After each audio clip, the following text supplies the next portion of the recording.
thousands of Koreans forced to play children's games to not be killed. Right? Bada bing, bada boom. The locks come off these Supposedly this is the real Squid Games in real life. big heavy doors. Interestingly enough, the locks are on the outside. Hundreds of these doors, they open in unison. They open at the same time. And thousands, 1,000, 2,000, it feels more like 4,000 people. They walk out of these different doors that have now just been unlocked. They're walking out into the sun, and a lot of them are squinting because they've been inside all night long. They've been trapped, essentially padlocked from the outside. Bro, I ain't gonna lie. Squid Games in real life doesn't really surprise me, bro. Because a lot of people do sick things in real life. They're walking into what feels like a massive atrium. They're staring up at the sky. They're doing circles. They're doing like a 360 turn. And all you see around you are these buildings. And then beyond those buildings, woods. It's so strange. It feels like its own secret country in the middle of the woods. There's 60 something buildings. They're all this brutalist style cement blocks. Very unwelcoming. The scale of this place is massive. How do you even build infrastructure like this in the middle of the woods? For real. It's dense woods. Dozens of buildings just circling the center field where they're all standing. And there's also these walls. There are some walls that are built to keep people out, and there are some walls built to keep people in. This is one of those walls. Because how do you climb 30 feet up with no grip, no help? Beyond that, beyond the wall centering this field, so they really were trapped in just there, as bro. tall, potentially taller. And even if you get beyond that, what do? You don't even know where you are. You're in the middle of nowhere. Facts. Which way do you run? What if you run deeper into the woods? Or you run straight off a cliff? Or you run and run and Now, I'm just interested on how the hell they got all these people. Like, how, they just kidnap everybody? run until you circle back to 4,000 whatever this place plus? is. Regardless, it would be impossible to get past all the guards. The guards are holding these wooden bats, and they're shuffling all these people to the center of this field. Every single one of the 3,500 something people are wearing identical 3,000. tracksuits. Blue tracksuits. Think of like the Adidas jumpsuits. Their heads are shaved, but it's clear whoever shaved their heads did not care. They did not pay attention. There's scars all over their scalp. Oh my God. And behind these people, Bro, it's like kids too there? What the hell? the rooms that they just came out of is even more bizarre. Every single room is occupied by stacks and stacks of bunk beds. Just rows of bunk beds. Practically on top of each other. Literally looks like jail, bro. One of the people in the blue tracksuits blinks. What the hell is this place? A lot of the people gathered are minors. Some are young as 4 years old, but there's young as 4? What the hell are they doing with kids there, bro? to be no consistent pattern to even the people that are there. There are children, there's teenagers, adults, elderly people. Everybody is wearing the appropriate sized blue tracksuit without distinction. How do you even get a 4-year-old sized tracksuit? That's what I'm saying, and bro. pinned to each tracksuit are numbers. That's what they're known by here. Nobody goes by names, they just go by numbers. Most of the people in the tracksuits, So this is real life Squid Games. So Squid Games was actually a real thing, and that's where they got motivation from? Is from they look this? scared. Some of them remember the first words the guards said when they were brought here. This is a quote. "From today, you will abandon your rotten mentality and be born as a new human." And then there's a What? scream. "Hey, get down from there." Everybody's whipping around trying to see what the guards are yelling about until they see it. Over there is a man in a blue tracksuit climbing up one of the buildings onto the roof, and he leaps from the roof and lands straight on his head on the ground. Oh my God, One bro. person who was standing right there says, "Honestly, I didn't know the sound of someone's head exploding could make such a loud splitting sound. I saw his skull explode open." Oh, guard- nah, bro. Oh my God. I'm just like trying to imagine that. Does not sound good at all, bro. Like, I feel like that would just traumatize me for life. A member just walks over and sweeps up the brains I and just bones imagine that. as if nothing has happened. And everything goes back to normal. Like, I'm already the type of person when there's like bloody scenes and stuff. Like, I hate that shit. I look away, bro. Like, I can imagine shit happening right in front of me, bro. Hell no. Nobody screams, nobody cries, nobody reacts, because it's gonna be them next. All of this sounds pretty familiar, no? One could sensibly say that it does sound like the plot of one of the most famous series on Netflix, It literally The Squid is. Games. But it's not. No? This is the real life case of the brothers' home in South Korea. The true Brothers' story home? behind Squid Games. Oh, nah. So this was something people were willingly participating in? Like as a cult or something? Or I guess we'll see.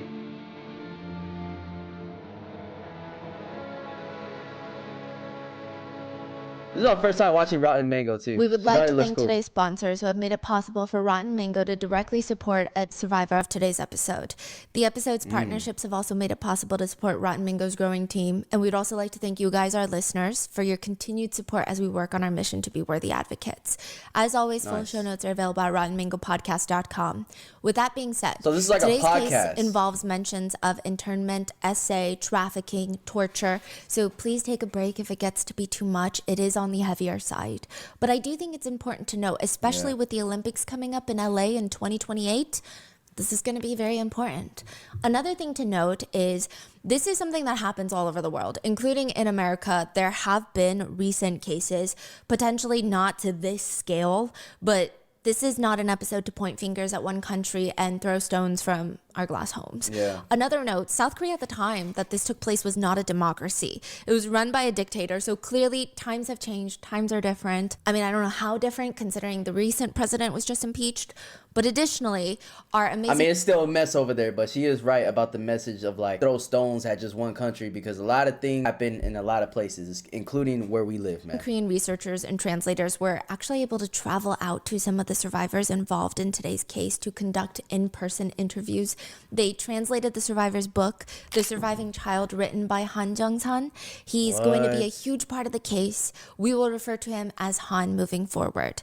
Additionally, this is a 3-part case. So in part 1, we're going to go through all the torture games at the Brothers Home Welfare Center and how it compares to the show Squid Games. In part 2, we're going to talk about what they do with the dead bodies.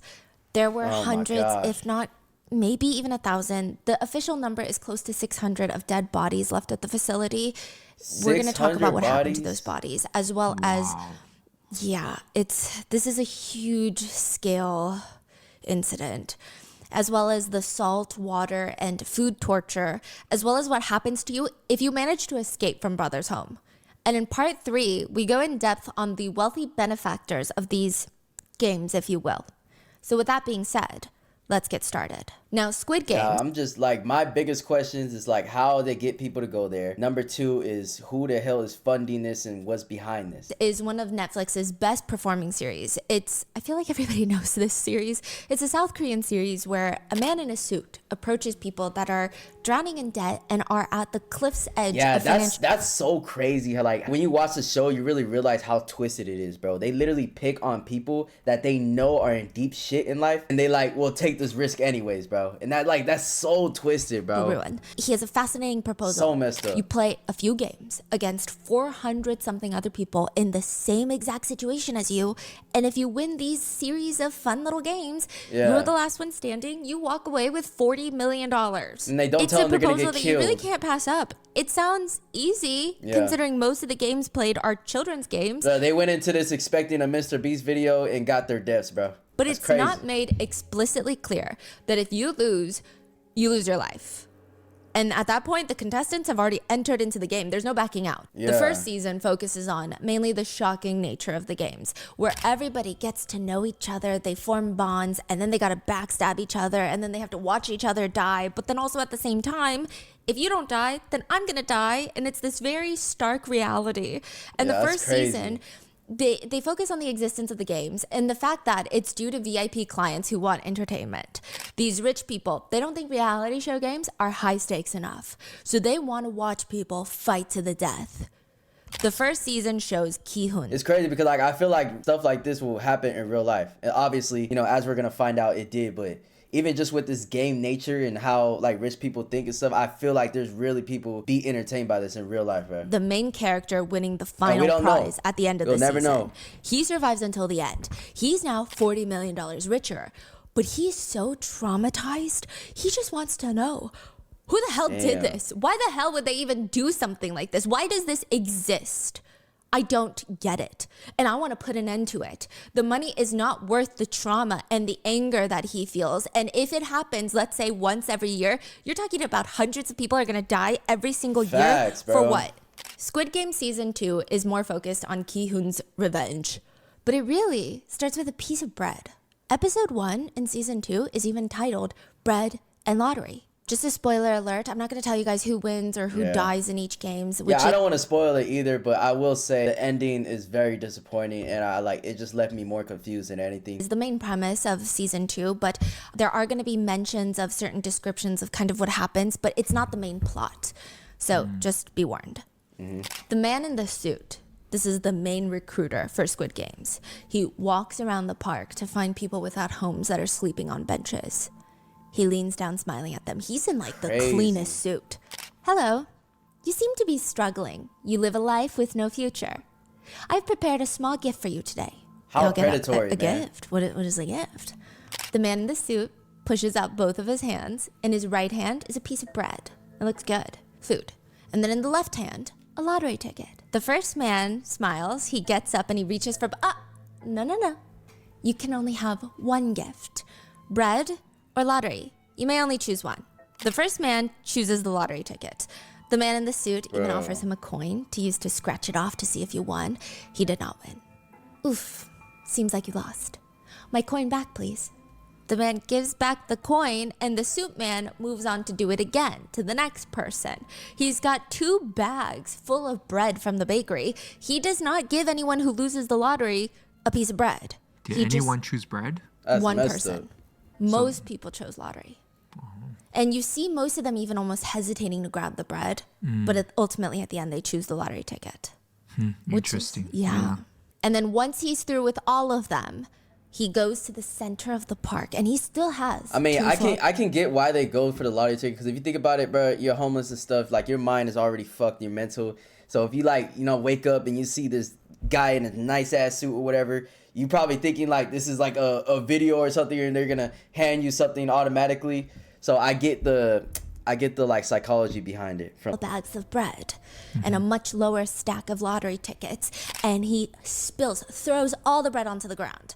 They're packaged in plastic from the bakery, so all the park goers, they start approaching him. They're confused. They want that bread. Why are you throwing away such good pieces of bread? You could give it to us. The suit man smiles and he stomps on a piece of bread before the man can reach for it. I gave you a chance, and you made your choice. Listen, everyone, I am not the one who threw this bread away. It is you, ladies and gentlemen. And with that, he starts stomping all over the bread in the middle of the park. He's grunting. He's stomping with both of his... Bro, are you good, bro? Like, you need some help? Pristine loafers till the bread explodes out of the plastic packaging and just splatters onto the ground. Then very calmly, he tucks his tie back in, fixes his lapel, smiles, and walks off. It all starts with bread in real life as well in South Korea. 14-year-old Choi is walking home from school when this big hand just grips his shoulder, drags him into the alleyway. And there's a man staring at him, a middle-aged man. Did you steal a piece of bread? What? Did you steal the piece of bread from the store? The adult man rips the backpack off of Choi, rips it open, and there's a piece of bread in there. It's just leftovers I had from school. I didn't steal any bread.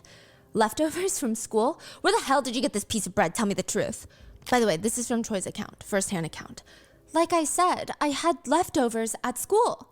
You're lying to me. Where the f*** did you get this, you little punk? All right, I know it's not a topic, but bro, low-key leftovers from school lunch be hidden sometimes, chat. Where did you steal it from? Which store? 14-year-old Choi is too ashamed to tell him, sir, I'm poor, okay? I take home the bread from school so that I can eat it for dinner. But also, why do I need to explain that to this random man in the alleyway? For real. This back and forth goes on for what feels like forever, and this man just keeps smoking cigarettes. He's lighting the cigarette, blowing it in Choi's face, lighting another one. Where did you get the bread? Lighting it, blowing it. Where did you get the bread? Over and over and over again. Why is this man stopping him out of nowhere, screaming at him about a random piece of half-eaten bread? For real. Things start blurring together, but Choi says he will never forget that moment where he is standing in front of this strange man, fully naked, and there's a cigarette in that man's mouth, and the man grabs his lighter, holds Choi's private parts, and starts holding the lighter underneath it. What? No. What? Whoa. Okay. I just realized, though, this is a victim of the actual incident. So this is not a part of the show. And, yeah, why, bro? Literally, why? What? Why would he do In the that? alleyway? Yes. He flicks it on. The flame almost makes contact. Tell me again, you stole the bread, didn't you?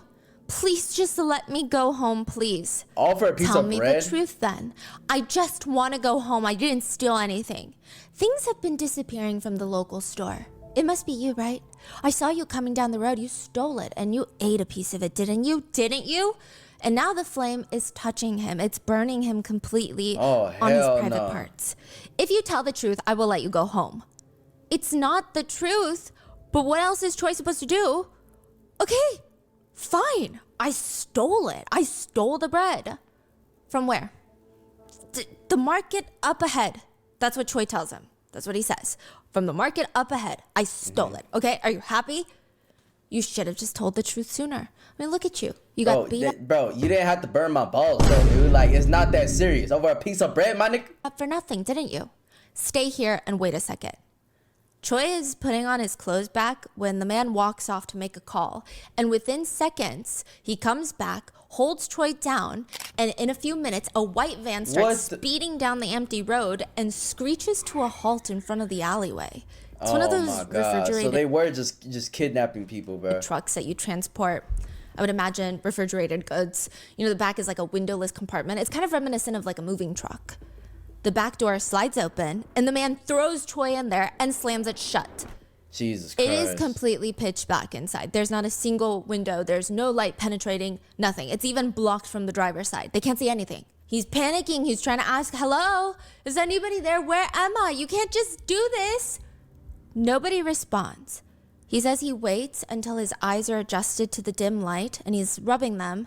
And then he sees like a glowing orb, like a tiny little marble, just like glowing. Then another one. And he's squinting and his eyes slowly adjust, and he said, children's eyes, floating, staring at him. At least a dozen kids slammed into the back of this freezer truck. If you are kidnapped in a windowless van, it is very important that you listen and you try to figure out where they're taking you. The 20 pairs of what looks like floating eyeballs now, they seem to be arranged by height, but that doesn't make sense because why would the kidnappers kidnap from shortest to tallest? I mean, why would they do that? No, it's because they're going up a hill, a steep hill, and they've been going up it for the past 30 minutes. It's not even clear if this is an authorized road that they should be driving on. It sounds like branches. Bro, imagine how traumatizing this is as a kid, bro. Like, I know a lot of you guys, probably my fans, around this age, like 14, 15, 16, or whatever, and up, bro. Just imagine experiencing something like this, bro. Start hitting and scraping the sides of the van. I wouldn't wish this on nobody. In another 10 minutes, give or take, it's been 30 already. The floating eyes, they slide to one side, and the truck slams to a halt. The door slams open and the flashlight is shining in directly. Everybody's trying to block it. It's nighttime outside. They're so confused. And there's a handful of men holding large wooden clubs. They're reminiscent of baseball bats, but they're not. They're more primitive. They look more painful. Real drawings. There's little spots of red on them, like blood. They're solid and they're massive. According to one victim, the men scream, "Hey, you nerds, what are you f***ing for? Get out and get down now." One by one, they jump out of the white truck, and they're so confused at what they're staring at. It's nighttime, but they know that they're in the middle of the woods. There's trees everywhere. It's dense. It's not even the kind of forest that you do a little hike in. It's very unkept. But that's not even the alarming part. It's the fact that they're in the middle of the woods, and they're standing in this massive structure, a compound. I mean, there's rows and rows of cement buildings, all uniform, uninviting. It feels like some sort of camp with 60 or so buildings, and they're all tiered, kind of like a hole in the center, and all the buildings go up around it. Mm-hmm. There's this little open field in the center that they're getting ushered into. It's like a stadium, right? Yes, like a stadium setup, but instead of bleachers and chairs for you to sit and watch sports, buildings. So think of the scale of this. Jesus. So this took a lot of premeditated effort to set all this up, man, which is Very sinister. Like a military base. That's what they said it feels like. In the middle of nowhere. Like this was set up by somebody that has power, you know what I'm saying? Enough power to gather up soldiers, troops to be kidnapping people, bringing them here, having all this estate. Like it's wow, that's so bad. Where is the actual location of this? Busan. Train to Busan? Yes. The waterside city? Yes, it's Oceanside? on the very southern part of South Korea. I actually have family from Busan, yeah. Busan? Wow, okay. Now, the setup of this massive Never heard of compound that. is similar to that of an arena which gladiators would fight. So they're all getting ushered into the center field, which is just like flat, sandy land. And the kids that are quick enough to try and plot an escape, they're like, yeah, it's not happening. The walls around this place, around the buildings even, are 30 feet tall.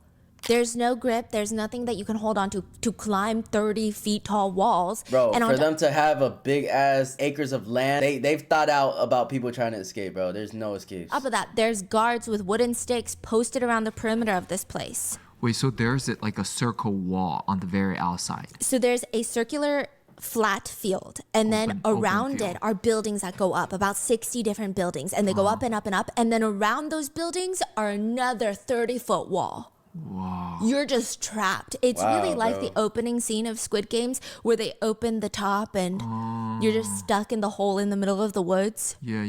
It feels like that. The kids who aren't quick enough to plot an escape, they don't even know what's happened when they're all dragged to the center and their hair is just getting chopped off. It's the first thing I'm they saying, do. It feels bro. random. It doesn't matter if you have this neat bowl cut or long hair that goes to your waist. They're grabbing chunks and cutting it almost intentionally to make it look bad. It's weird. It doesn't feel utilitarian because if you have long hair, the best, fastest way to cut it would be to grab it in a ponytail and then chop, right? But they're taking chunks and cutting it at varying heights. It's very weird. Once the kids' hair... I mean, these people are weird as fuck. Like there is no explanations to anything they're doing. So, you know, their haircuts and stuff is just not. That's not the weirdest thing that's happening. look like they've been run through a cheese grater, they make the kids stand at attention. Stand up, back straight, look here. And there's a bright flash. They're taking pictures, just like in Squid What? Games. Each person that enters takes a picture that looks more like a mugshot. The children are forced to hold a plaque with individualized numbers. That is It'll say like disgusting. 82, 9, 21, 67. From then on, nobody is referred to by their real names. When you say children, like how old? Are they only taking children's there? So this place has about 3,500 plus people at any given time. That's not including the people that die there. But there's about 1,000 children. So these are minors. Some of them are as young as 4. Most of them are teenagers, I would say 12, 13. So basically, it looks like they're trying to like raise these kids into being exactly what they want them to be, or eventually turn into one of those people that like kidnaps the kids and stuff. Like, it just seems like, you know what I'm saying, they're trying to like raise a certain army of their own. Seems to be the age that they get taken in. Some are 5, some are 7. And then you have a lot of young adults, 20s and 30s, and then a small Yeah. portion of elderly people. Now, we're going to go through a lot of the children's stories because they have since grown into adults, and if they survived, they have come out to try and get justice for what happened. When was Wow, this? man. This was in the 80s and 90s, so a lot of the survivors that were taken as kids are 40s and 50s now. Wow. Hey, I'm glad there is survivors though, man, because that could be really bad. But I'm glad there is survivors so they can come out and really tell the truth and stories about what happened. Everyone will be assigned a number, and that is what you will be referred to here on out. Not your name, your number, just like Squid Games. The men with the wooden sticks, they hand out a pair of clothes to each person. It's a blue tracksuit. Identical blue tracksuits with new numbers on each one. Everyone, listen up. You're going to take off your clothes, be strip searched, and then you will put on your new uniforms. Give me all of your clothes, your old clothes, your belongings. From now on, your only true possessions are this blue tracksuit and another blue tracksuit that you will wear when this blue tracksuit is being washed, which is not that often. If the zipper breaks, you're going to have to make do because you're not going to get a new one. When the winter weather hits negative degrees, you're not going to get another one or an outer layer. This is your new life. Every child then gets sorted into the correct Disgusting. warehouse or one of the massive cement structures that they saw coming in, which, side note, it's dawning on a lot of them. That means if all the structures are filled with people, again, you're talking about thousands of people in blue tracksuits. I don't know if they're prisoners. I mean, what would you even consider them right now? What is even I happening? mean, they basically are prisoners. Like, they all have no choice but to wear one, outfit, and to only listen to these soldiers, whatever the hell they are. Yeah, they're all in prison, bro. Once they get sectioned Just off, like in they Squid quickly Game. realize the entire place is run like a military. Each building is called and considered a platoon. There are platoon leaders, room leaders. There's this established hierarchy, but technically they're just guards. They'll open the door. Who the hell is screaming in here? Shut the hell up, 24th platoon, lights out. If you don't shut up, they'll come in there and they'll beat every single one in the platoon. Each door is slammed shut and locked from the outside with a giant padlock. And the very first night is very terrifying for a lot of the kids. One survivor says, I just knew that I was trapped. Unable to go where I want, I was terrified. We all spent our first night in extreme fear. They're not allowed to talk to one another. Otherwise, why the wouldn't you be so-called scared? platoon leader, the guard, will walk in, grab that wooden stick, and slam it down on someone's head. So Hell most of the no, kids bro. are just laying there with these floating eyes open, scared, until the military alarm rings at 5 in the morning. That's what I'm saying. Imagine, like, being freaking 5 through 7 years old, bro. Like, your brain's not even fully developed, nothing. You haven't even experienced nothing in life, and this is the first things you're experiencing, bro. Just getting whooped with a freaking wooden plank by somebody that's not even your parent, and basically being in jail. Oh my god. It's very clear in the They're morning probably not even being fed good, hydrated, nothing like that. which kids have been here a while. Because once that alarm goes off, they jump out of bed. They're folding up their blankets in record speed that I don't even think the military can achieve. The blankets have to be folded military style with perfectly sharp corners and placed at the end of their bed. Jesus The new Christ. kids, the ones with strong survival instincts, they're just looking and trying to figure out what to do. They're trying to fold it, just no one's helping them. Nobody told them what to do. They're just trying to fit in. The other kids, they're crying and asking, what are we doing? Why is there an alarm? Hello? Why won't anyone talk to me? Just, why can't I go home? Hello? They get beat. Bro. Once a head count is done in the room, all the kids are ushered into the big field, the courtyard in the center of all the buildings, and another head count Bro, is done. I hope at some point in the story, some of these guards get their ass whooped, bro. By something. Karma's a bitch, man. They gonna face karma for the rest of their life, bro. They're really making sure nobody escapes. Then, once your platoon is called, you have to march in sync to this one building called the washrooms. You got 7-year-olds that have never done this before. They don't know why they're here, where their parents are, and they have to march in sync, otherwise they get beat. In the washroom, My you God, get 3 bro. seconds of water. Your face wash, salt. Your toothpaste, salt. Your toothbrush, your finger. 3 seconds of wash time? 3 seconds of water. So you scrub the salt all over your skin and you use your index finger to rub your teeth and gums with salt. And then they will only turn on the water for 3 seconds per group. To What? wash your face, mouth, and everything Yes. in 3 seconds.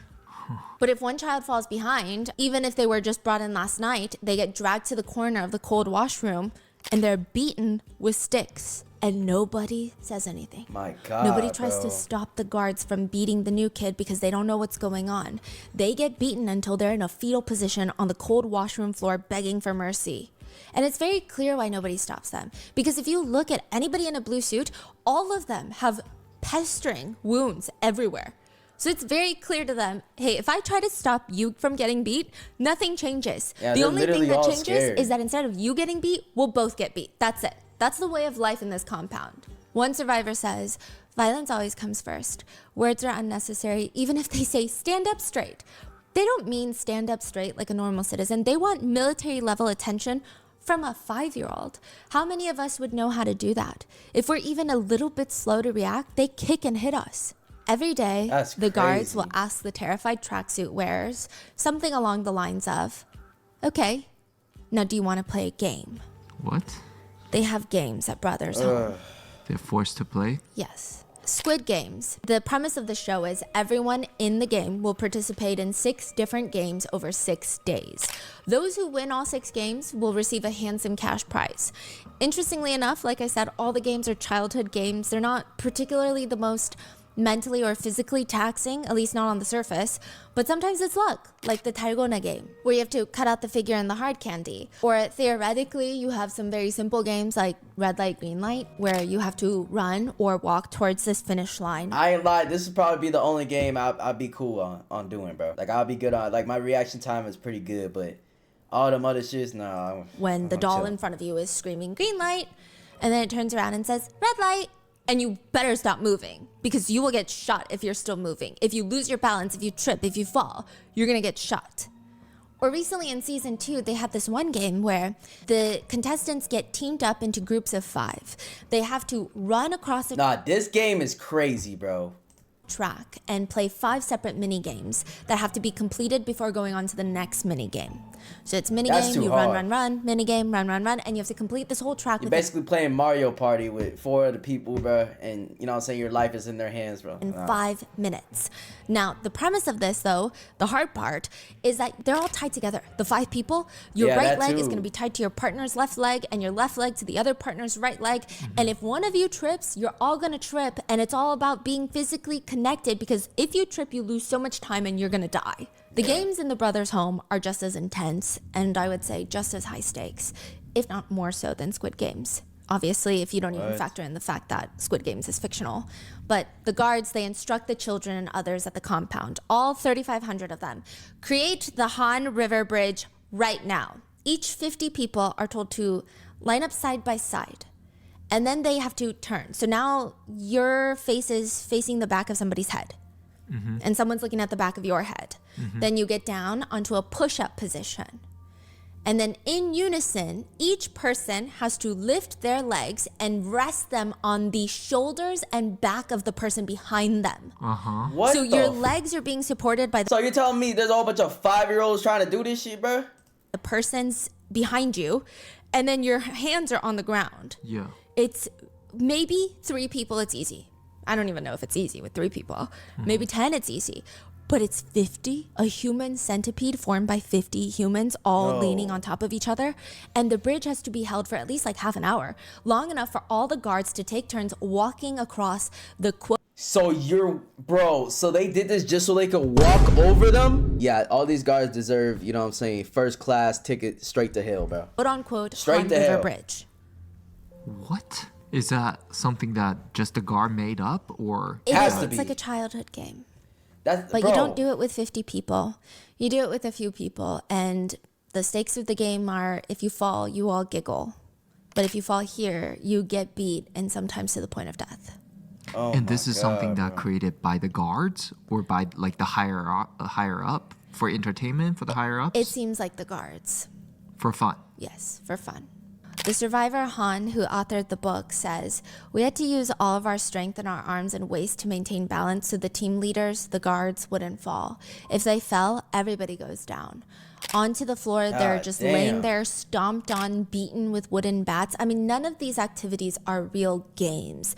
They're technically games because a lot of them are childhood games. But other than that, it's not a game. A game would imply there's a winner and a loser. In Squid Games, sure, it could be argued that most games don't have a clear winner, but at the very end, the winner walks away with tens of millions of dollars. The game's stakes at Brothers Home is if you win, you get out with maybe just a few wounds from that game. If you lose, you could lose your life. The so-called game Literally nothing in it for them, bro. This is all for the entertainment of these stupid ass guards and these higher ups that's controlling this shit, bro. So sick. are just straight up punishments. The guards would ask everyone if they wanted to play games, but like I said, they're not games. They'll stand and gather everybody in the bunk rooms and scream Hiroshima. Every single person in that cramped warehouse-like room is gonna stand up, climb to the top bunk, and hang themselves upside down with their legs hooked What? over the side of the top bunk. Like, you know how you go upside down on monkey bars? Yeah. Dangling head down. Now hold the pose. The rules of the game are simple. Don't get up and don't fall. And if you do, you get beat and possibly die. One survivor Jesus says, Christ. kids who were new had the hardest time. They would cry a lot and their faces would get swollen from the rush of blood. Others would collapse because they're fainting. Not even because they can't take the pressure in their ears anymore. But if you fall from that position because you fainted, it hurts a lot. You Yeah, you could literally die, bro. Especially the bunks high up and they land right on their head. land on your neck.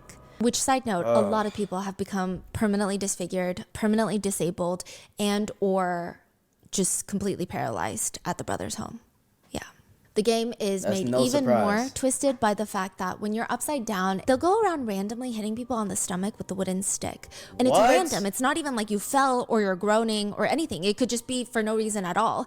They said the anticipation of that random hit to your stomach when you're upside down and staring at everything from that angle, it kills you, the anticipation.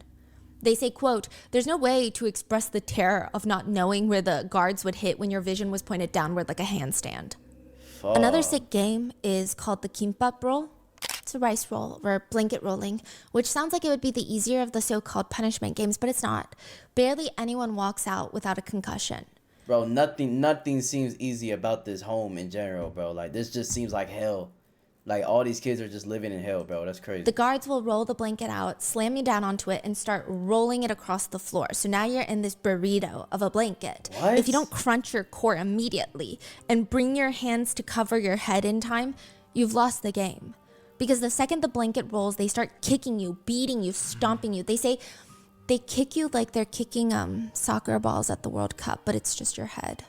One survivor says, if you don't Jesus curl your body up Christ, as man. much as possible, your intestines could rupture. Or we've seen people with arms and legs that break in that game. You could also end up with head injuries. And cavalry. Cavalry is one of the worst games. It's more of a battle than anything.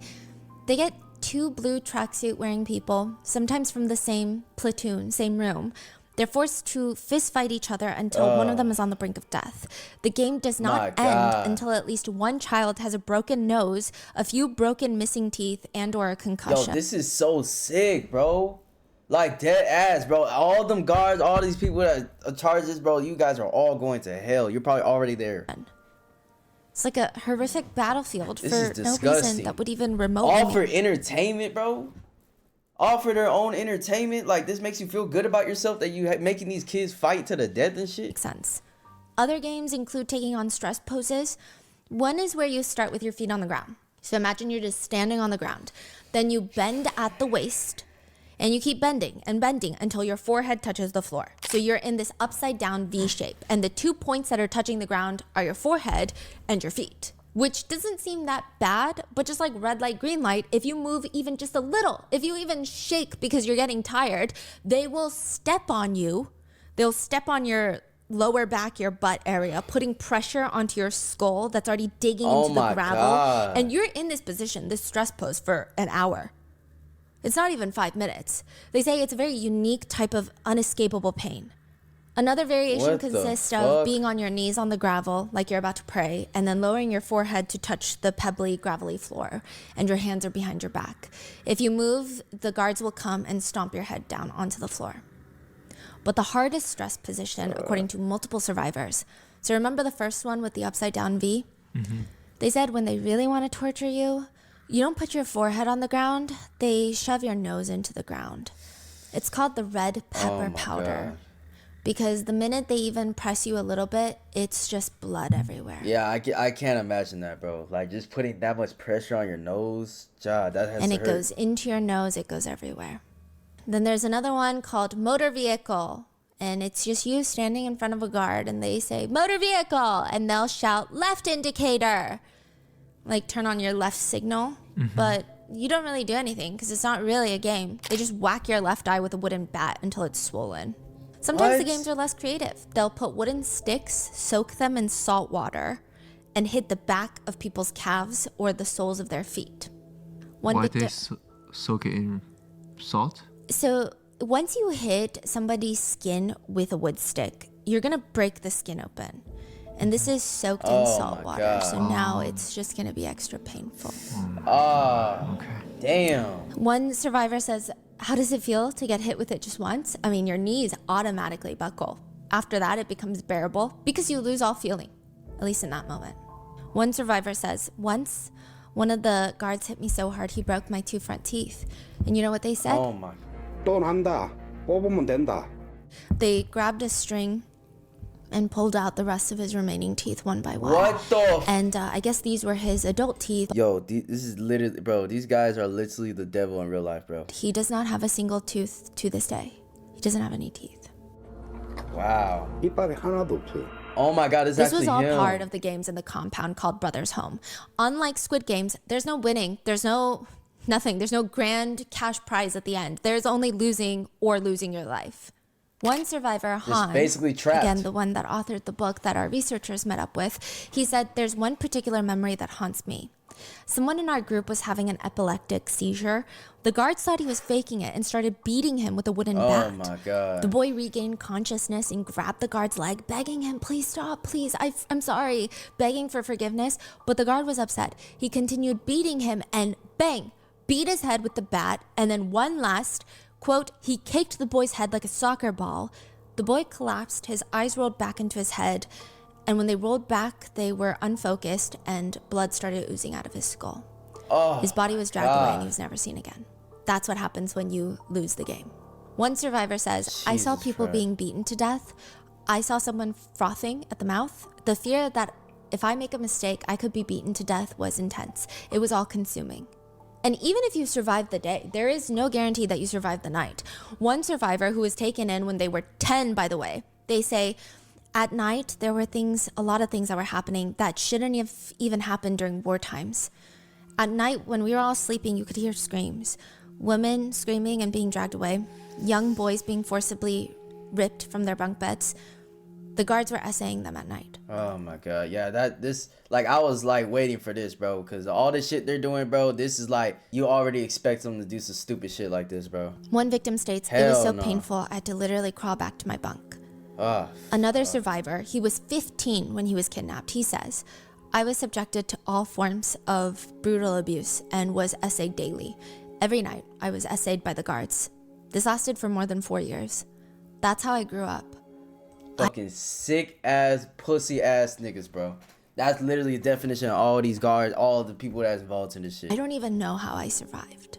Another victim, Choi, the one that was accused of stealing the bread, he said, one night, one of the guards stripped off all my clothes, washed me in cold water, ordered me to lie down in the bed, and I was so scared. That night, the guard essayed me so bad I was bleeding everywhere. It was excruciating. He was essayed almost nightly for the next 5 years by the guards, multiple guards at a time. 난 너무 무서웠는데 그 소대장이 그렇게 성폭행을 하고 항문에 그 피가 날 정도로 너무너무 힘들어. Yo, this is like giving me like goosebumps, like making my stomach hurt, bro.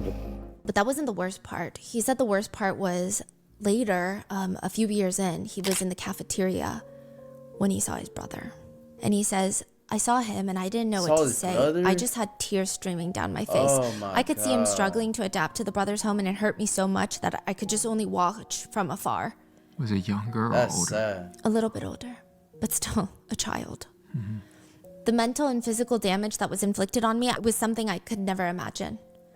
By the time that he turned 19, he only weighed 80 pounds. Another survivor states she didn't really know exactly what happened to her. Bro, because wait, I just realized that 80 pounds, bro? That's like how much a freaking average like 12-year-old will weigh or something, you know what I'm saying? she was so young. She says, the guard ripped my clothes off, then he tied my legs to the bed. I didn't know what yet, so I didn't even know that I was being essayed, only that it was like the most painful thing. You hear the so-called guards say things like, this one's pretty, and then you'll just hear someone getting dragged away screaming. Han says, one of the guards asked me to come over, so I went to him. He was naked, and he asked me, do you know how to off?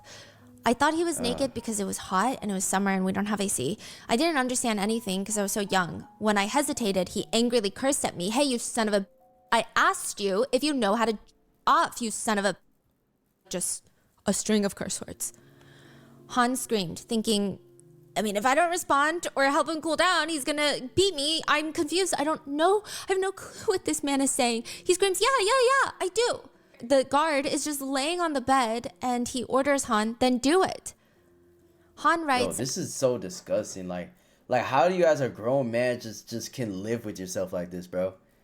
Like dead ass, bro. Like, how can you do this to a kid or something, bro? Like, you literally don't deserve to be on this earth at all, bro. as soon as he said that, I ran back to the shoe rack.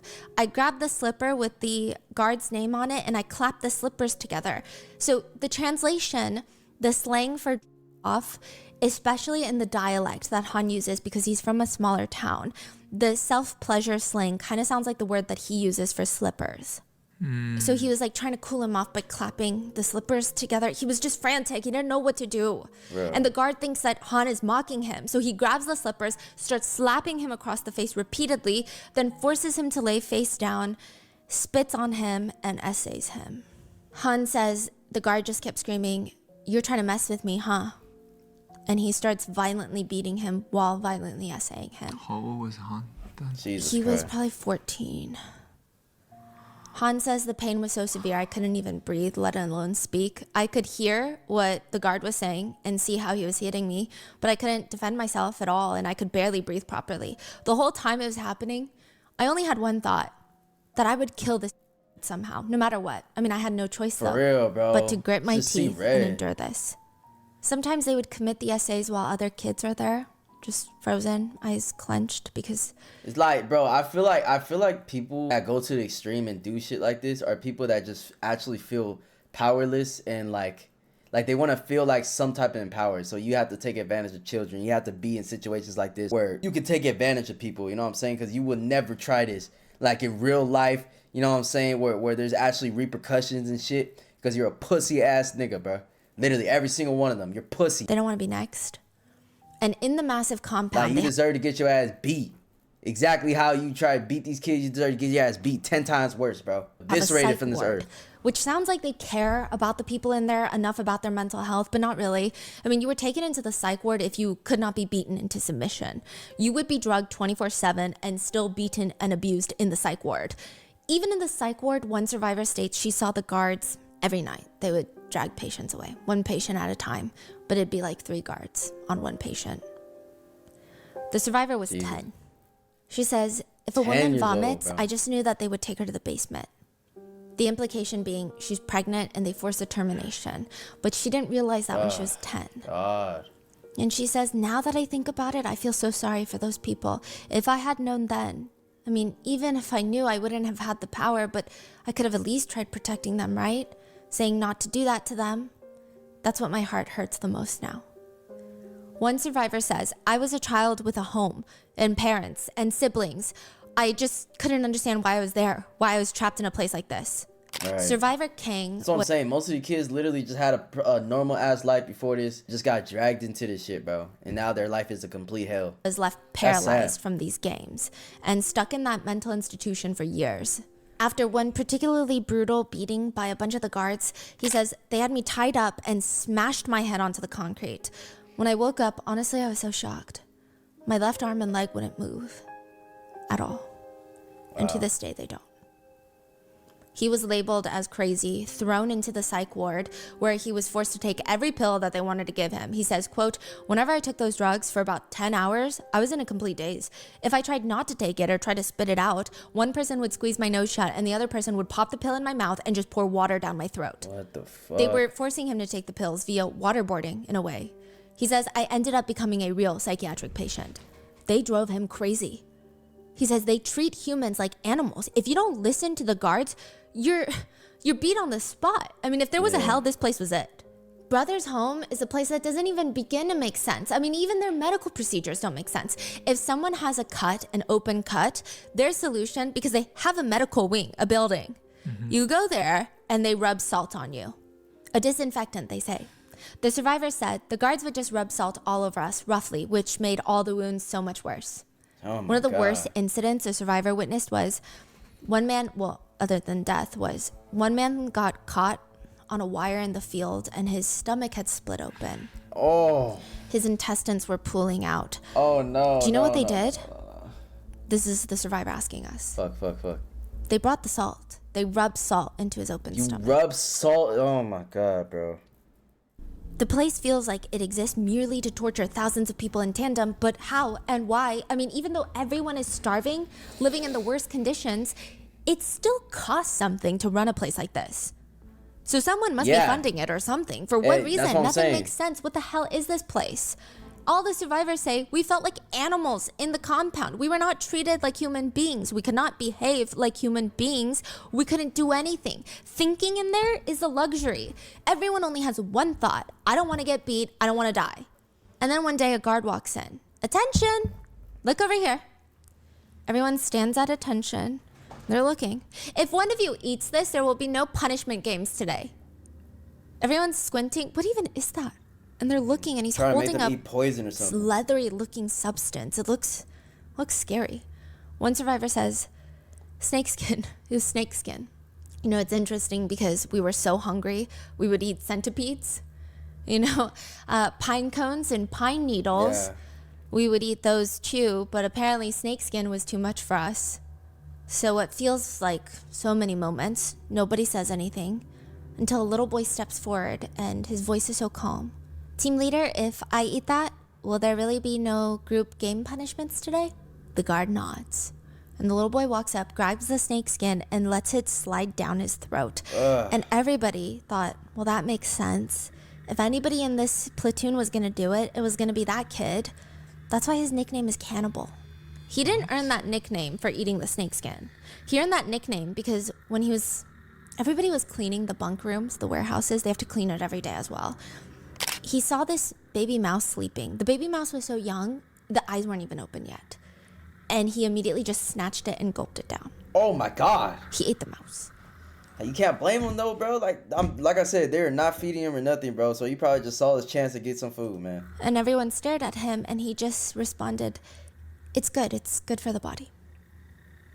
And they all looked away. I don't know about that, but and the name Cannibal just stuck.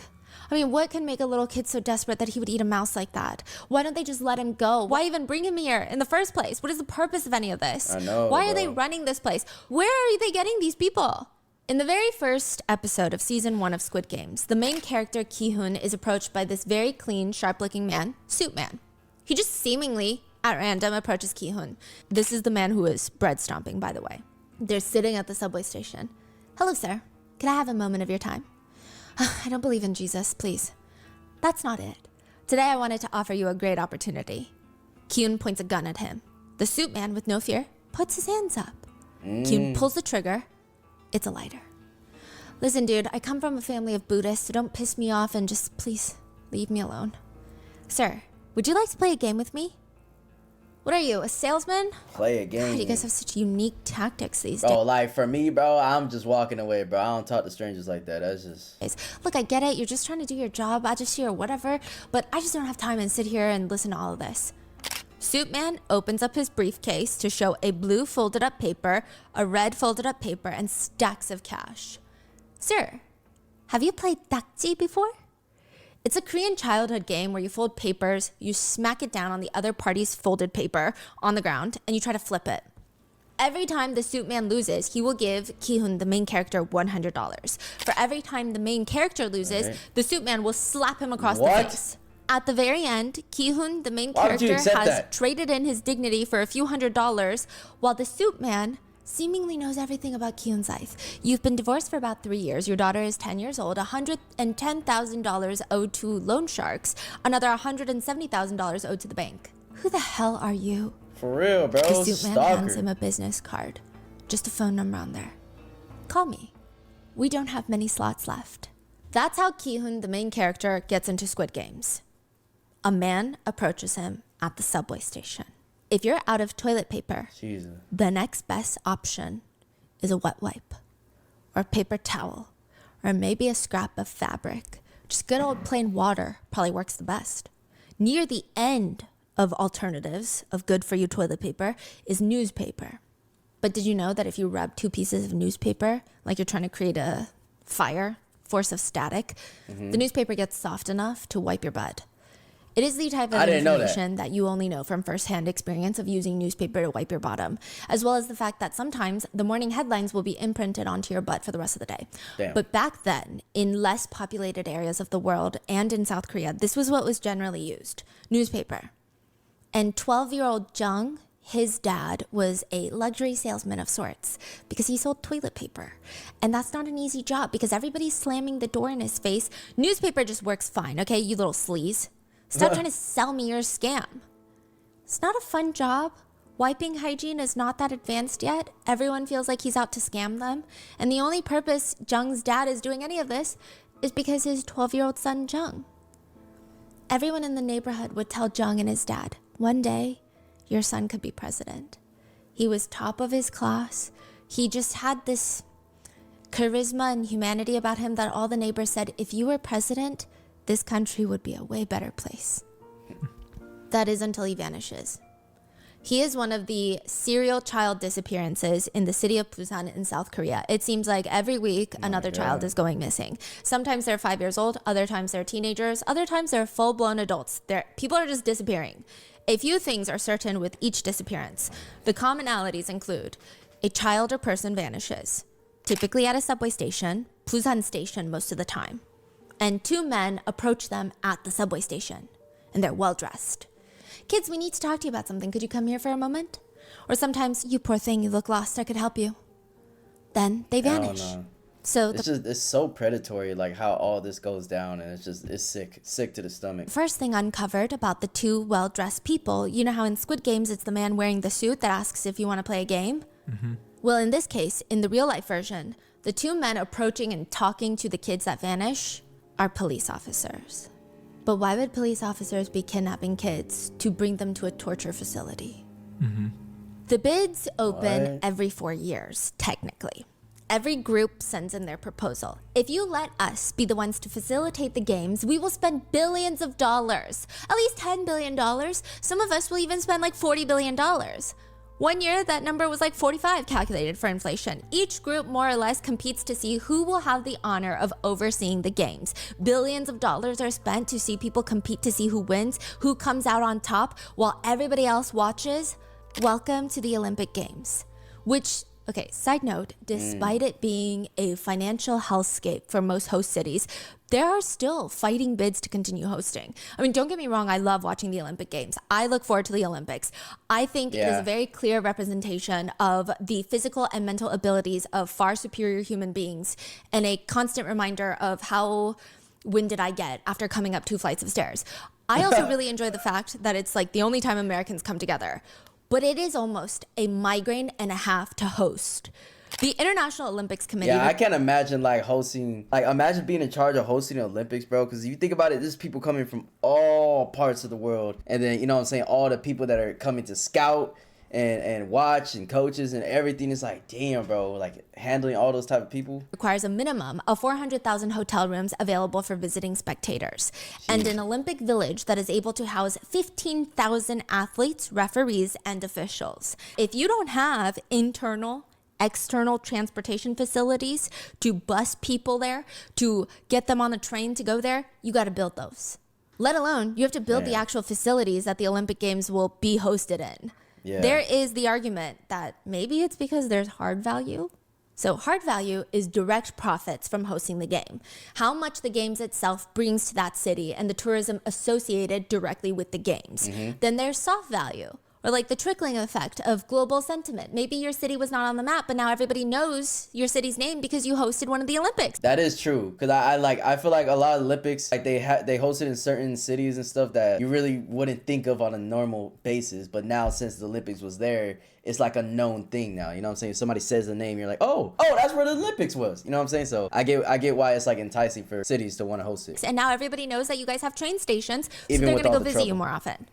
Or like the Beijing Olympics, for example, it said that many residents, they had so many new train routes that were created that are still being heavily utilized today. But there are benefits, especially for actually U.S. cities benefit a lot from the Olympics. So for example, 2028 Olympics will be hosted in LA. LA will likely financially be okay. I ain't gonna lie, LA, bro, it's gonna be so disgusting because LA is already bad. I can't imagine Olympics. Oh my God, I gotta stay the hell away from LA, bro. With hosting, I mean, I do see a lot of people in LA. We're still upset. But most of the major sporting arenas and the infrastructure is already in place. There are world-class stadiums and facilities all over LA. Their biggest expense will likely be fixing the public transit. And there's also another problem that they might have to deal with. The population of people that are unhoused in Los Angeles. Mm-hmm. Recently in 2024, Paris hosted the Olympics, and there were news reports that Parisian officials were going around Paris and clearing out the encampments. They were bussing out unhoused populations with little to no support. They were sending them 250 miles away to a neighboring town to make sure that all the foreign tourists did not see the unsightly people. Which, I mean, obviously kinda that's not what the sad. Parisian authorities have claimed. In fact, they deny doing that. They say, actually, we were offering people free housing, which technically they were. People were bussed out of the city, 250 miles away, given temporary housing, and the second that the Olympic Games were over, the temporary housing disappeared. And now they're left wandering 250 miles away, confused. Wow. But this has been the trend during the Olympics. One expert says hosting the Olympic Games is an inequality machine. Most cities find ways to, quote, dispose of their unhoused population. It's not just Paris. Atlanta, Moscow, LA in the 80s, everybody does they're all that. the same. One man without a home in LA was interviewed and said, before the Olympics, it wasn't bad. Now, they treat us like dirt. One LA police captain told a reporter as he was scattering unhoused people to less visible parts of town, "We're trying to sanitize the area." A lot of cities are in it for economic growth, but maybe 40, 50 years ago, hosting the Olympics was more so for a symbol of pride. It's showing that your country is doing well. See, this is kind of a slippery slope for me because I feel for the homeless population and stuff, chat, but the one thing I will say is it can get really messy if you let it get out of hand. You know what I'm saying? Like, I remember kind of where I used to live, there used to be a spot where there was a lot of homeless people and stuff, and it was like a park, and, you know, it got really bad to the point where it's like, it's kind of scary to go, like, the sun drops and stuff, and it's like, when it comes to that, it's like, you know, you want to take your kids to the park and stuff, and there's kind of like a lot of people, and you don't know how they're going to act or what they're going to do. So, like, I get the perspective of wanting to, quote unquote, clean up the areas and stuff. So, you kind of feel for, like, both sides of the coin, you know? At least that's what it meant for South Korea.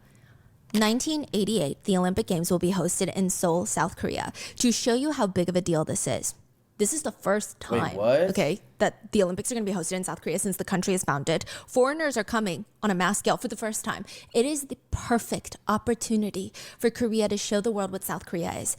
Now, side note, this is Korea in the 80s. It's not now.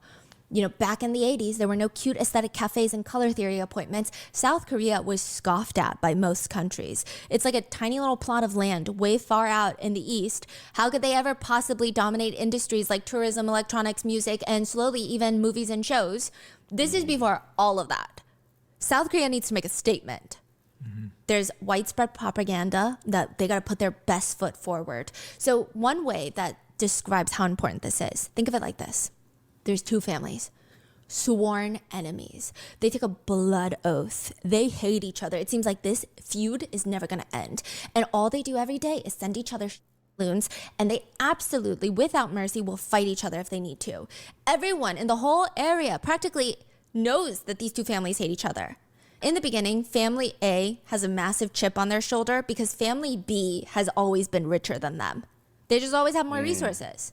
So Family A works really hard to show the world, you know what? I don't care about Family B. We're doing so much better than Family B, actually.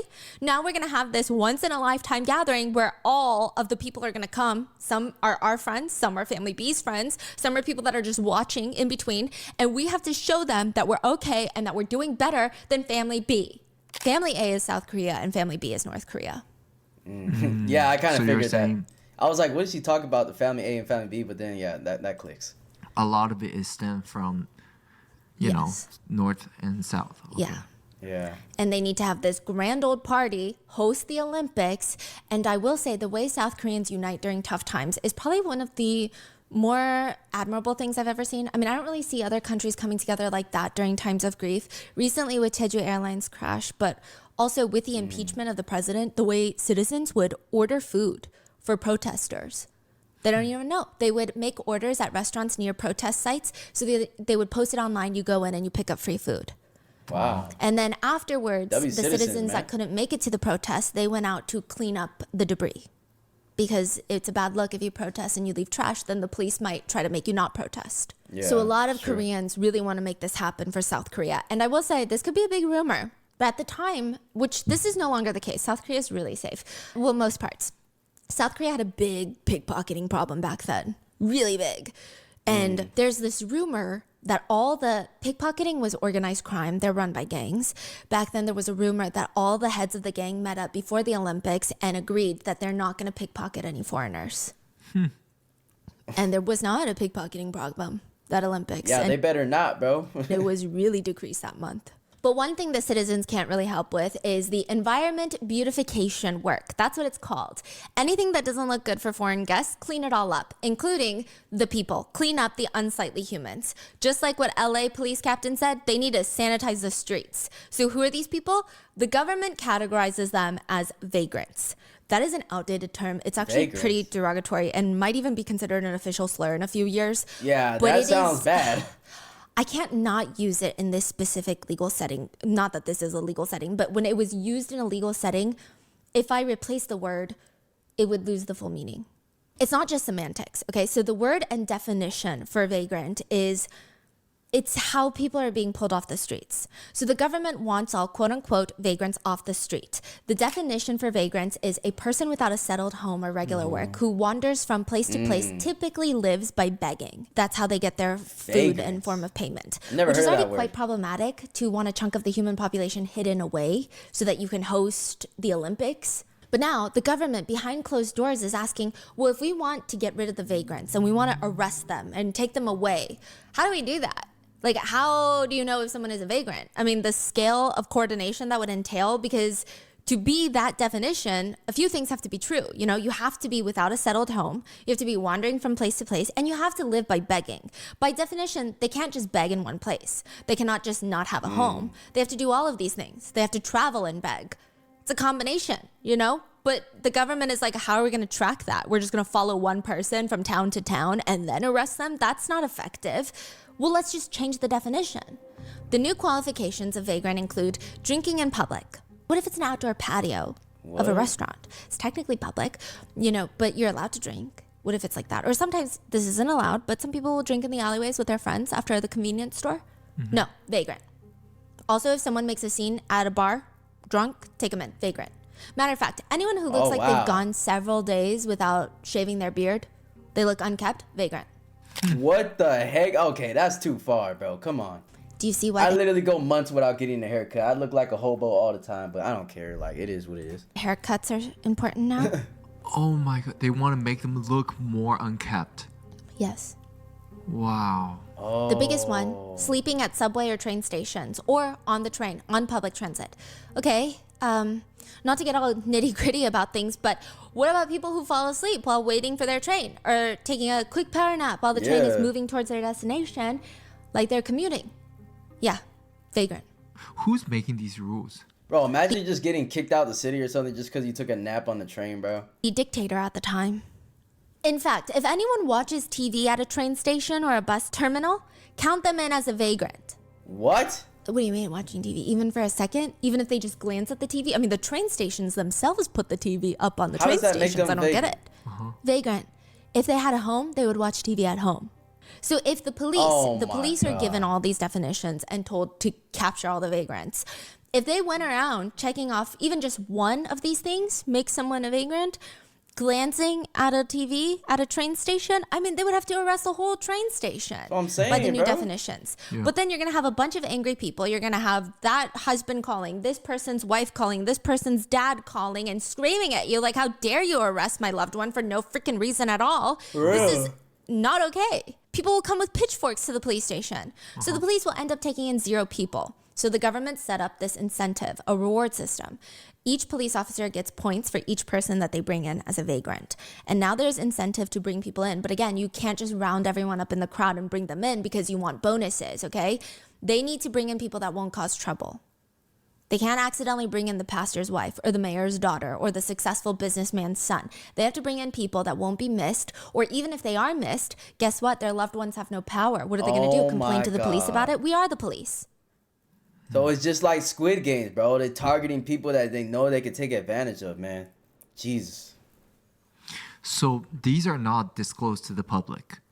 No, the public, they think vagrants are like the pickpocketers, criminals. Like they've been told, hey, we're just going to clean up the streets of people who are harming you. But instead, they're taking like every single person. They're just taking a kid that doesn't have a financial background or a family that are wealthy, like village kids, small town kids.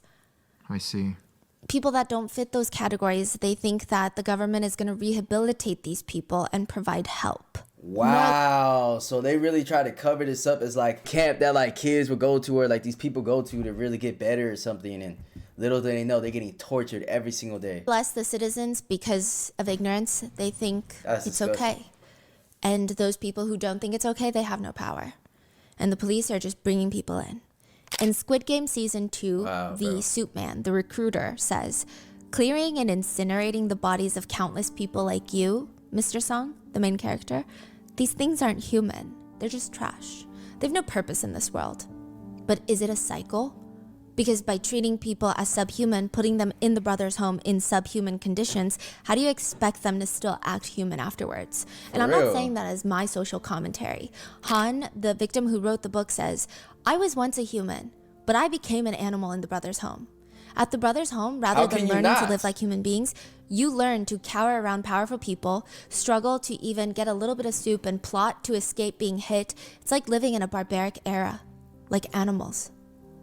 12-year-old Jung, the son of the toilet paper salesman that was kidnapped, he would do this thing where he would use the restroom, and for a brief moment before reaching the handle for the door, he would close his eyes, take in a breath, and pray for a portal to open. When I open this bathroom door, it's not going to be brother's home. It's going to open into my home, and my dad's going to be there, and he's going to be cooking something, and that's what's going to happen. Damn, that's so sad, bro. And then he would open the door, and nothing would be there. He's still in hell for the next 2 years. Until Jung looks up one day, and standing in the middle of the field, there he is. The man that he has been praying for years to come, the one that's going to save him, get him out of this hell of a place, his dad. He's about to break out into this full-blown sprint and jump and hug his dad, maybe even scream at him, like, why did you take so long to find me? But it's like the wind gets knocked out of him instead, and he quickly pushes his head down and he acts like he doesn't see his dad. Because just like him, just like Jung, his dad is standing there wearing a blue tracksuit. Oh my God, bro. Wow. Imagine how heartbreaking that is, man. Just like thinking this is your time and even your freaking father gets stuck up in this shit, bro. Inside the giant compound, in the brother's home, in the very back, away from the stench of dead people, there's the director's office, the man who runs it, the man who makes money from the government by taking people in. Off his head immediately, bro. The front man, if you will, the game maker. When you open the door to the office, you see, just like Squid Game, a giant vault. So in the show, the giant vault is this clear, see-through piggy bank that drops down from the ceiling, filling with tens of millions of dollars in cash. But at Brother's home, it's a giant bank vault, like the ones used in banks. It's large. One day it gets torched, and it's pried open by prosecutors who finally decide to investigate. They yank open the door, and they find $8 million sitting there, mostly in foreign currency. Welcome to the largest social welfare facility in South Korea. Where is all this money coming from? Because it's not just the government. Wait, $8 million back in the days, 8 million? Calculated for inflation. Okay. Where's this money coming from? Because it's not just coming from the government. Who the hell is running this place? That's what I'm saying. This is part 1 of the real life Squid Games. Part 2 and 3 will cover the adoption scams taking place inside the compound. Yeah, they have like an adoption ring where if the baby is young enough that they took in, they're like, okay, let's have a foreign person adopt this Korean baby. What happens to all the dead bodies? What happens to when entire family members are trapped in the same torture chamber together and sometimes pit against each other? Also, the process for revenge and retribution that the victims decide to get when they come together, that will all be covered in part 2 and 3. That is it for part 1. Stay safe. Wow, this is crazy, man. Shout out to Rotten Tomatoes. This is the first time watching her. She's super entertaining, super well thought out. I love how she tells the stories, man. I mean, she says there's other parts to it. I pretty much got what I wanted to get from this. You know, what the hell was a real Squid Game in the first place. But if you guys show some support to this gets, you know, a good amount of views and stuff, and you guys want me to react to the part 2 or whatever, I could go ahead and do that. But hope you guys having a great day, great night, great morning whenever you guys watching this, and I'll see you in the next one. Peace.